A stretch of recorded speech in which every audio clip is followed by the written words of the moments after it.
வணக்கம் தலைவா, அனைவருக்கும் இனிய வணக்கம். இன்றைக்கி நம்ம இந்த ஒரு வீடியோவில் எதை பற்றி பார்க்க போகிறோம் அப்படின்னு பார்த்தீங்கன்னா, டிஆர்பி மற்றும் பள்ளி கல்வித்துறையில் வந்திருக்க முக்கியமான பல தகவல்களை பற்றி தான் இந்த வீடியோவில் நம்ம பார்க்கலாம். ஸோ தேர்வர்களே கவனமாக இருங்க. புதிய வேக்கன்சிஸ் எல்லாமே ஆசிரியர் காலி பணியிடங்கள் நமக்கு வெளியிட போகிறாங்க. அனைவருக்குமே யூஜிடிஆர்பியாக இருந்தாலும் சரி, பிஜிடிஆர்பியாக இருந்தாலும் சரி, அனைவருக்குமே இந்த அறிவிப்பு வர காத்துட்ருக்குங்க.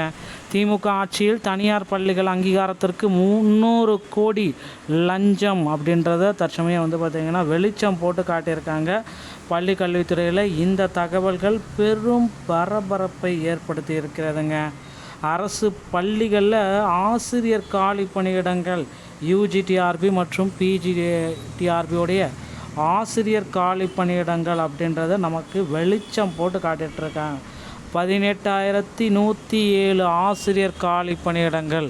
ஸோ ஜூன் மாதத்துடைய நிலவரப்படி அரசு பள்ளிகளில் 18,107 ஆசிரியர் காலி பணியிடங்கள் நிலவிட்டிருக்கு அப்படின்றத தற்சமயம் நமக்கு இந்த அப்டேட்டை கொடுத்துருக்காங்க.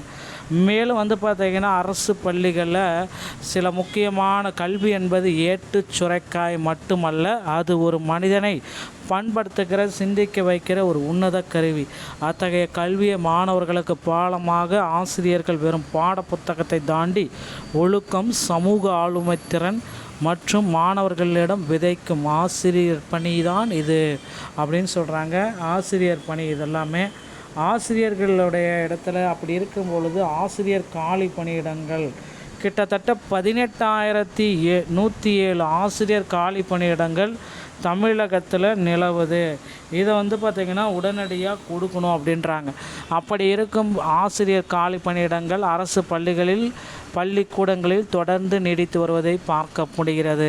அந்த வகையில் ஜூன் 11ஆம் தேதி வரையிலான நிலவரப்படி ஒப்படைக்கப்பட்ட இடங்களின் எண்ணிக்கை 1,14,248 இருக்கும் நிலையில் அதில் 96,141 இடங்கள் நிரப்பப்பட்டு 18,107 இடங்கள் காலியாக இருப்பது பள்ளி கல்வித்துறையின் புள்ளிய விவரங்களில் இது தெரிய வருகிறது. அதில் 7,252 இடங்களாக சொல்லப்பட்டு இருந்த முதல் படியாக 2,800 முதுகலை ஆசிரியர் பணியிடங்கள் காலியாக இருப்பது அறிவிக்கப்பட்டுள்ளது.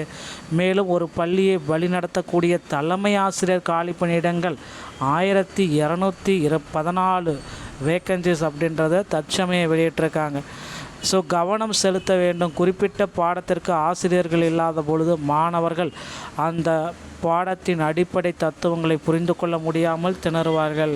காலியாக உள்ள பணியிடங்கள் பணியில் இருக்கும் மற்ற ஆசிரியர்கள் கூடுதல் வகுப்புகளையும் எடுக்க கட்டாயம் ஏற்படுத்தப்படுகிறது. இதனால் அவர்களுக்கு மன அழுத்தமும் பணிச்சுமையும் கூடும். எனவே பள்ளிகளில் கல்வித்துறை இதில் தீவிர கவனம் செலுத்தி காலி இடங்களை நிரப்ப வேண்டும் என்பது கல்வியாளர்கள் மற்றும் ஆசிரியர் சங்கங்களின் கோரிக்கை. ஸோ இதை பார்த்திங்கன்னா ஆசிரியர் சங்கங்களுடைய கோரிக்கையாக வச்சுருக்காங்க. விரைவில் பார்த்திங்கன்னா பள்ளி கல்வித்துறையில் புதிய ஆசிரியர்களுடைய நியமனங்கள் எதிர்பார்க்கலாங்க. யூஜிடிஆர்பியோடைய பணியிடங்களை நிரப்ப கோரிக்கையை ஒரு பக்கம் வச்சுருக்காங்க.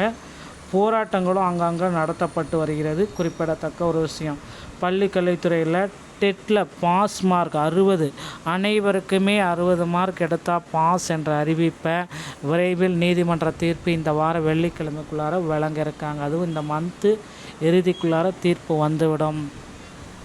ஸோ டெட் தேர்வை பொறுத்தவரைக்கும் சிறப்பு டெட்டு நடத்துகிறதா இருக்காங்க. ஜூலை 4 மற்றும் 5 அந்த தேர்வை ரத்து செய்யப்படுவதற்கு நிறைய வாய்ப்புகள் இருக்குது. கலந்தாய்வு நடக்கிறதுனால பொறுத்து நம்ம பார்க்கலாம்.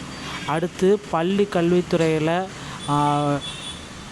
மிக மிக முக்கியமானது தேர்தல் வாக்குறுதிகளில் குறிப்பிட்ட மாதிரி 149 ஜிஓ மற்றும் பகுதி நேர ஆசிரியர்கள் அனைவருக்குமே பணி நிரந்தர வாய்ப்பை முதல்வர் விஜய் கொடுப்பார் அப்படின்றத எதிர்பார்க்கலாம். டிஆர்பியில் இந்த தகவல்கள் உங்களுக்கு பிடித்திருந்தால் நீங்கள் நம்முடைய சேனலை சப்ஸ்கிரைப் அண்ட் பெல்லை கிளிக் வச்சுக்கோங்க. மீண்டும் ஒரு நல்ல தகவலோடு நான் உங்களை சந்திக்கிறேன். நன்றி, வணக்கம்.